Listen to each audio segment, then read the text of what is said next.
दोस्तों आज मैं कुछ मिथ्स और फैक्ट्स के बारे में बात करना चाहता हूँ जो नी रिप्लेसमेंट के बारे में बहुत सारे लोगों को अलग अलग तरीके का मिसकंसेप्शंस हैं। तो उसका कुछ मिसकंसेप्शंस को पहला ये है कि नी रिप्लेसमेंट क्या है। तो नी रिप्लेसमेंट के बारे में बहुत सारे लोगों को ये लगता है कि भाई एक घुटने का हड्डी के साथ मांसपेशियां नसें और सब काट के अलग करके पूरा के पूरा मैकेनाइज्ड तरीके का कोई चीज़ डाला जाता है तो वो नी रिप्लेसमेंट बोलते हैं करके। बट बेसिकली इसमें क्या होता है, रिप्लेसमेंट में पूरा के पूरा नी को काटा नहीं जाता है, मतलब निकाला नहीं जाता है। तो ये ग्लास वाला पोर्शन है, ये हमारा हड्डी है, ये वाला ग्लास वाला पोर्शन है, और बीच का पोर्शन जो खराब हो जाती है उसका कैप लग जाती है दोनों तरफ। तो बाकी चीज़ें अपने नसें हो गए, मांसपेशियाँ हो गए, वो सब चीज़ें अपने ही होती है, वो पूरा बंद किया जाता है, फिर अंदर से ऐसे चलती है। ये पहला वाला है। सेकेंड मिथ है, दूसरा वाला कहते हैं कि ये सक्सेसफुल नहीं है। दूसरा मिथ ये है कि ये बहुत ही रिस्की प्रोसीजर है। तो ऐसा नहीं, ये बहुत ही काशन के साथ किया जाता है, हर चीज़ चेक किया जाता है। इनफैक्ट जो हम फ्रैक्चर्स की बात करते हैं वो ऑपरेशंस वो ज़्यादा इमरजेंसी में जो करते हैं तो वो ज़्यादा रिस्की होती है। इसमें चेक किया जाता है, इसको पेशेंट्स को ऑप्टिमाइज़ किया जाता है। उसके लिए जो अगर खून की कमी किसी को है तो खून की मात्रा ठीक कर सकते हैं अपनी शरीर में, उसके बाद कर सकते हैं। हार्ट का कुछ है तो उसका कुछ इलाज करा के उसके बाद करा सकते हैं। इसका मतलब है this is an elective procedure, ये इमरजेंसी में नहीं किया जाता है। ये आपका पूरी की पूरी तरीके से आपको फिट करके, पूरा फिट नहीं होते हैं तो ऑप्टिमम लेवल ऑफ फिटनेस पे लाके उसके बाद करते हैं।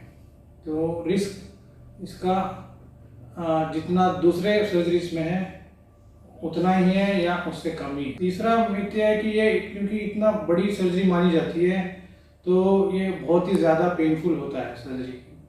तो ऐसा कुछ नहीं है कि अभी जो डेवलपमेंट्स हुए हैं, नए नए डेवलपमेंट्स दवाइयों में या सर्जिकल टेक्निक्स में, तो वो सब जो है ज़्यादा से ज़्यादातर स्पेशली लास्ट 10 साल में जो पेन रिलीफ में हुई है।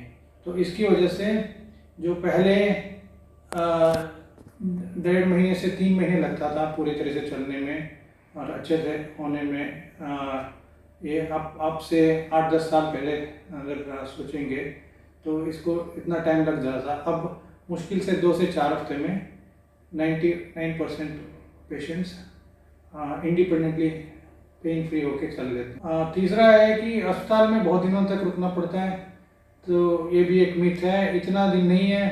तो जैसे जैसे हमारा टेक्निक्स ठीक हुए हैं और पेन रिलीफ टेक्निक्स अच्छे हुए हैं, उसके वजह से कि आपका मुश्किल से 3 से 4 दिन हॉस्पिटल में रहते हैं। जब हॉस्पिटल से जाते हो तो अपना इंडिपेंडेंटली टॉयलेट तक जा सकते हो, अपना काम कर सकते हो विथ सम असिस्टेंस। तो काफ़ी हद तक ये इंडिपेंडेंट हो जाता है। एक और मिथ ये है कि आप इसको ठीक होने में 6 महीने 1 साल लग जाता है।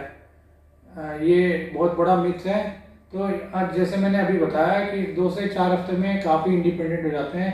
6 हफ्ते के आसपास लोग जो ड्राइव करने वाले हैं तो ड्राइव करना शुरू कर देते हैं और वॉकिंग सब शुरू हो जाती है, और रफली 1.5 महीने के आसपास ऑलमोस्ट फुल फिट हो जाते हैं। एक और ये है कि आपका एज के लेके बहुत ही चर्चा होती है कि बहुत ज़्यादा एज हो गया, 65-70 में नहीं करा सकते हैं ऑपरेशन करके, या बहुत यंग है तो 30 साल 45 साल में नहीं करना है, ये ठीक नहीं है करके। बट आप इसका फिलॉसफी देखेंगे नी रिप्लेसमेंट का, एक तो पहले यंग एज का लेते हैं। तो उसमें क्या है कि जो फिलॉसफी है कि आपको पेनफुल मोबिलिटी चलना चाहिए, पेन के बिना वैसा वाला होना चाहिए। तो उसके लिए क्या है कि एज बहुत इंपॉर्टेंट फैक्टर है। हाँ, कोशिश करते हैं 55-60 के आसपास इसका सर्जरी की हो सकती है तो अच्छा है। इसका रीज़न ये है कि आप एक तो इसका लॉन्जेविटी ऑफ लाइफ, तो अभी अच्छे अच्छे इम्प्लांट्स भी आ गए। जो पहले था कि 15 साल चलती है, 10 साल चलती है, इसके बाद क्या करेंगे, तो 30-40 साल में करा लेंगे तो 55 साल के आसपास वो दोबारा घिस जाता है, तो इसको चलती इतना ही, उसके बाद क्या करेंगे, ये सब क्वेश्चंस थे। अब वो इम्प्लांट्स टेक्निक की वजह से, नए नए इम्प्लांट आने की वजह से ये 30 साल तक चलने तक का भी आ गए हैं इम्प्लांट्स, जो अंदर जो पड़ती है। और दूसरा ये है कि जो अगर ज़रूरत पड़ी तो दोबारा भी कर सकते हैं, इसको रिवीजन बोलते हैं।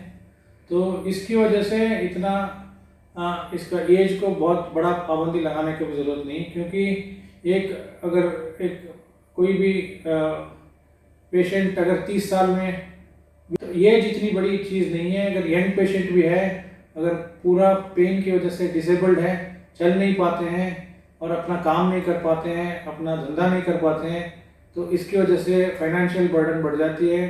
कभी कभी घर में अकेला कमाने वाला बंदा होता है, उसकी वजह से ये जो पूरा फैमिली को फाइनेंशियल क्राइसिस हो जाती है। तो इस टाइम में हम उसको सोचेंगे कि भाई 20 साल के बाद कराएंगे, तो उसका पूरा लाइफ जो है ख़राब भी होता है, उसके साथ फाइनेंशियल प्रॉब्लम भी हो जाती है। तो कभी कभी करना पड़ता है 30 साल में भी। और जो इम्प्लांट्स आ गए हैं, जो मैं अभी बता रहा था 30 साल तक चलने वाला आ गया, तो वो उस टाइप का स्पेशल इम्प्लांट्स जो है ना वो यूज़ करते हैं। उसके बाद दोबारा भी ज़रूरत पड़ती है 60-70 में, तो दोबारा भी हो जाता है।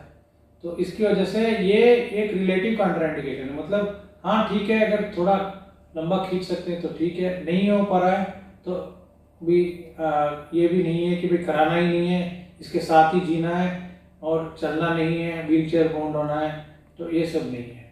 वैसे ही अगर बोलते हैं 65-70 के आसपास आने के बाद अब इतना फिटनेस इतना नहीं कराना है, ये ज़्यादा हो गया करके ये भी सोच है, लेकिन वो भी गलत है, क्योंकि इसमें दोबारा फिटनेस देखा जाता है। अगर फिट है पेशेंट, आप 70, 75, 80, 90 के बाद भी लोग करा के 90 के बाद भी लोगों ने नी रिप्लेसमेंट्स करा रखा है, तो पूरा आराम से चलते हैं और उनका इंडिपेंडेंट रहते हैं। स्पेशली जो लोग अपना काम खुद कर लें, तो ये बहुत बड़ी अचीवमेंट है, कम से कम अपना काम घर में अपना कर लें। तो ये थे थोड़े कुछ मिथ्स नी रिप्लेसमेंट के बारे में। तो आपको और कोई क्वेश्चंस हैं या आपको कोई डाउट्स आती है इसके बारे में कुछ डिस्कस करना है, तो हमारे कमेंट सेक्शन में आप मैसेज छोड़ेंगे, तो we will get back and clarify your doubts and myths. Thank you very much. धन्यवाद।